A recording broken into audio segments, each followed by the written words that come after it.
I was born and raised all the way until I was 12 in Ponce, Puerto Rico. I started playing the game around, I was about 7 or 8. It was just the only thing that we had back then. There was a basketball court like a couple of streets away from my home. I had an older cousin that would always play, and he was pretty good. So I kind of started liking the game. And then from there, it just kind of grew on me. My father put me into playing like a competitive league, even though I was in, I guess, polish. But throughout that time, I started beginning to play, and I actually made their travel team. I was good enough to make it, and from there, it just kind of grew up on me. At 12, I moved from Puerto Rico to here in Palm Bay. I've been here over 30 years. When I first got here, my biggest challenge was I went to middle school because I got here in 8th grade, where first of all, I didn't know English. So that was my first challenge. I didn't know anybody. And when I went to try out for the team, I was going up against 200 kids. So I was like, how do I make a team going against 200 kids when last time I actually played, I only tried out maybe against 15 or 18 kids. So I made it through the first cut, made it through the second cut, I made it through the third cut. I made the team. It was about 16 kids. It was going to give me the opportunity to not only build relationships, but also start to get to know people, for people to know who I am. And it was great. So we started practicing, and I was the smallest player on the team. Even in practice, coach was not putting me in. I was sitting out on the sideline, and all it took is one opportunity. And I still remember that day like yesterday. There was a kid that missed practice, and because of that, coach put me to practice. Like, he put me to actually play, and that was the beginning. From there, that one day, I started playing even better, that I made it before our first game to the starting lineup. And I, as the smallest guy, started, went all the way from number 16 to being on the top 5 in the team. And our first game of the season, I scored about 10 to 12 points, and that was the takeoff. The next day, everybody knew who I was. Everybody knew who I was. I don't think I've told that story to everybody. I think it's just one of those things that it's there, but I don't know, just never thought of it. But I started thinking about it actually the other day, and I was like, you know what? This is a story that, I don't think I share with people, of how important and why. This brings the passion, like opportunity arises, and I have to make the best out of it. After that, I played middle school all the way to my high school. And coming out of high school, I didn't have any offers.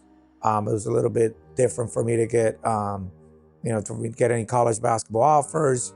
And through God's way, I was able to try out at a junior college. And from there, I earned a scholarship, and I was able to play for 2 years. That was the best blessing I could have. It's not about what I learned or playing, but it was the relationships, what I learned from there, because my growth from understanding the game, playing the game, I took it from being here to over the top. Basketball took me to knowing people, meeting people, relationships. Even to this day, I thank God to basketball because I met my wife through basketball, through a friend that I've known since I was 8 years old in Puerto Rico. Years later, when I was 21, I got to see him again, and we started hanging out. And then he had a friend that I met through him, and we've become like brothers. We've been like really good friends, like brothers for like 20-something years. One time I visited Puerto Rico, he was like next door neighbor to my wife, and I met my wife going through one of those trips. So every corner of my life, basketball has been the key factor of it. Creating time for business and basketball can be very challenging, especially when you got 4 kids. Putting what's important in front of you. Basketball obviously is not my life. I don't make a living out of basketball, but money isn't my only driver in life. My driver in life is my 4 kids and my wife. When it comes to sports or everything, obviously, that we do, discipline at home, discipline in studying, discipline in sports. And I don't do it because I want my kids to make it in the NBA, for example, in basketball. That's not my goal. it's more of a dream. And whether it happens or not, that's God's will. That's his path. But my real intent for this is I want my kids to see and understand and experience what basketball has brought to me. And I want that same feeling, but 10 times better for them. The opportunity for them in life to have really good relationships, to have, whenever they get married, they have really good marriages with their spouses. Overall, a better lifestyle. To understand how hard it is that for you to be able to make it in life at work. Like, not a handout, like you gotta work for everything you do. Right now I'm coaching my two oldest, and they play for me. And just because they play for me, they understand, Dad, I'm gonna start or I'm gonna get to play. No. You still have to put your time into it in order for you to get to that level. Now, if you earn it, it's earned because of your hard work, not because I'm your dad, because I'm not always gonna be here for you, unfortunately. And I want you to understand that anything you want to accomplish, you have to work hard at it, anything. And that's what I've done, not only in my career, but also in basketball.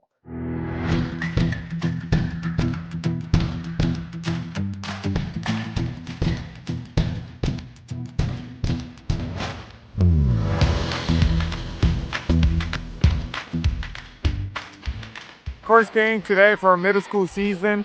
Super excited. We've been working very hard the last 3.5 weeks.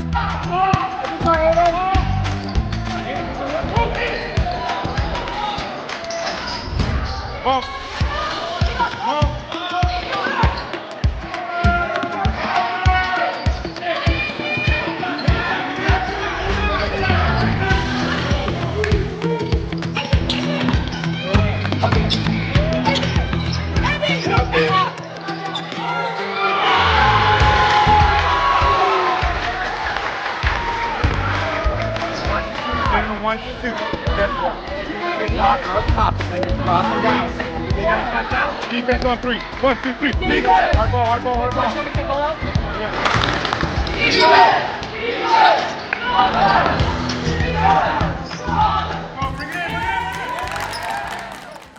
Now, when we talk about my career, I've been in the mortgage industry since 2006. I first started as a banker, and I built my career through it. And then in 2012, I decided that I want to fully become a mortgage officer, loan officer, full-time, instead of just being a banker. And throughout this time, I had to go through some growing pains. I have to build relationships. And throughout that time, God has blessed me with the opportunity of being able to do that. And until today, I've been blessed to have a business that I can sustain my family, and I continue to do that. And I have a passion for my business. It's not just money. It's about the opportunity of meeting people and helping people with their financial needs of a mortgage, financial needs of a house. Because this business is not about just money. It's about building a legacy, building wealth for their family, that they can buy a house, in the future they can sell it, they can make money and buy another one, or they can leave it behind on their kids, or just give them stability. Owning a home gives you not only just the opportunity on a home, but also is the piece of your wealth and also stability, which we lack a lot of times within our youth.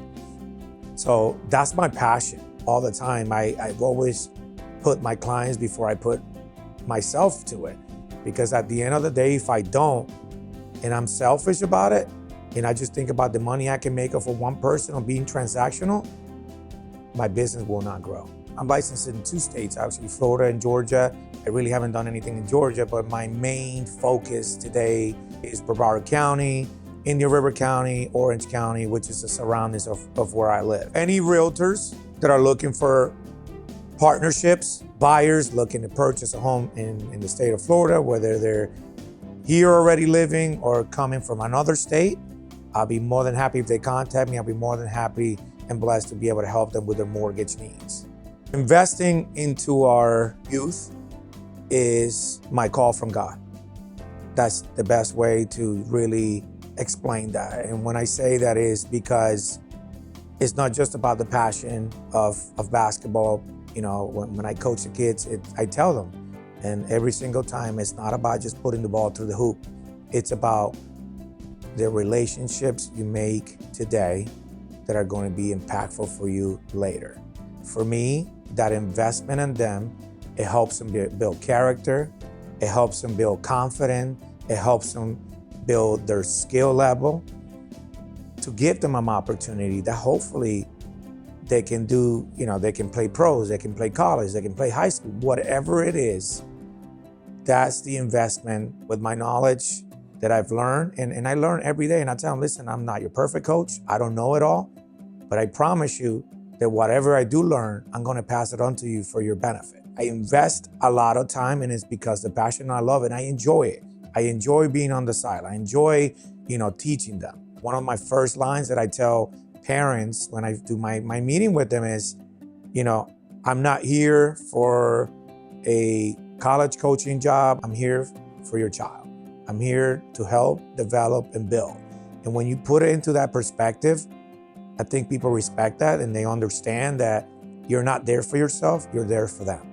And that's all. That as long as you coach and teach and feel that way, everything else comes natural. My biggest win and investment on this is that 10 years from now, you know, your son sees me on the street and he comes and gives me a hug and says, hi, coach. To me, that's the win. That's what I want to see, because then that's the seed that I planted 10 years ago, that the respect, the love that he has, that I created on them. And that's my win right there. That's what I'm looking for. I'm not looking for people to give me, you know, blessings or graces or attention. No. The only thing that I want is that relationship that 10 years from now, when they're in their 20s, they still see me as their coach when I was 12, 13, 14, whatever age that I was able to make that impact, and seeing that they have grown in their life, that I made an impact in their life to be better. That's my motivation. That's the love that I have for the game. So if I could go back today at 18 to 20 years old, I would be in the gym shooting 200 to 300 shots a day. I think God blessed me with a lot of ability, but being young, not having the direction I probably should have as far as like working harder, thinking that, you know, things will come to me no matter what, and not really getting after it, is what held me back from possibly playing at a better level of basketball, for example, getting an offer of a bigger scholarship. So honestly, that would be what I would go back and tell myself. If you want more, you got to work more for it. You got to want it more than others. And have I done that? I think the story would have been different. But I'm satisfied with the story today and where I'm at, because it has helped me understand and elevate and motivate myself more to push others to be able to get there. I've learned that you can overcome those mistakes and be able to get better and do better. And now that I'm older and wiser and still learning, and I will continue to learn, teaching that and empowering that to the youth today, it'll get them not only in basketball or whatever sport they choose, but also in life. So don't let mistakes you make hold you back, because without mistakes, there's no learning curve. We learn from mistakes, and that's something I teach my kids. That's something I teach my players, because a lot of times when we're on the court, they don't want to make a mistake because they don't want to come out of the game. They don't want to look stupid or whatever the case may be. And I'm like, well, if we're going to play with fear of making a mistake, then you're never going to learn, because we only learn through mistakes, unfortunately. A quote came to mind from Michael Jordan that I've always loved and that kept in the back of my mind is, you miss 100% of your shots that you do not take. That hits hard. When I first learned that, I was like, man, that's deep. That's deep. My wife and my family are my backbone. Without my wife, I honestly cannot tell you where I would be. She's always there to support not only our kids, to support others, to support me, whether I'm having a good day or a bad day. She's definitely the backbone of me. She's definitely who holds and sticks this family together through goods and bads. And I cannot be more blessed to have her. I have 4 children. They're my motivation to work harder, to do better, to be better in my life. And I'm blessed. You know, I've never thought about, never came into my mind that I would have a big family, and I love it. I love it. Different personalities, different ways of thinking. But at the end of the day, it's a blessing and opportunity to be able to see, everything. Even has taken upon herself to be able to, within our teams that we play in, she helps. She's always hustling to try to get, to make things easier for all of us in the team, for the moms, for the parents. I think creating that experience for kids and the parents to have something very organized and in a positive way. She's like in the back, behind the scenes. She's behind the scenes, always doing all of that work to help me do what I need to do to be able to teach and motivate these kids. But my wife is definitely the backbone of this family. The man is the leader in the house, but the woman is the one that holds it all together.